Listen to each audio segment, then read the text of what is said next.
just brings me to the idea of like why the connection piece is so important, because one way to create connection is through curiosity.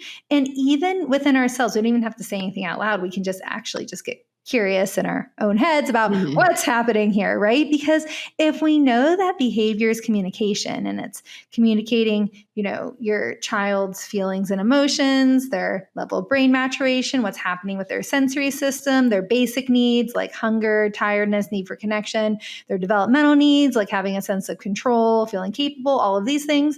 When you start getting curious, okay, well, what's the real thing this behavior is trying to tell me? Then we can start. And so in that time where you're talking about like not bringing it back up, it's a great time to get curious, because then you can actually start addressing some of those things that might have caused the power struggle in the first place. Are they like do they not want to get dressed because they don't want to separate because you're going to work or they're going to like preschool or something like that? Are they actually really hungry and your child truly just needs to eat food before they can like put on clothes and cooperate in that way?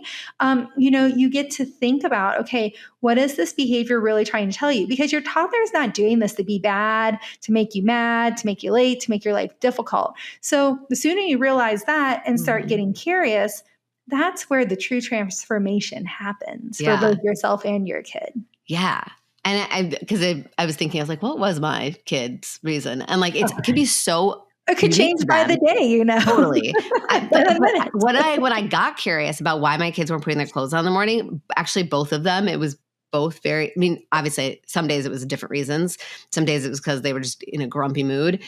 But they also hated they're both super sensitive to like sheets or clothes feeling cold on their skin. Yeah. I was just thinking the sensory system. Their warm like, jammies off and slipping into like the cold cotton pants or whatever. Right. And so when I got them to go in the kitchen and like eat breakfast and move around and warm up a little bit, and then they were like, I don't want this hot pajama on. And then they were more open to like putting on their clothes.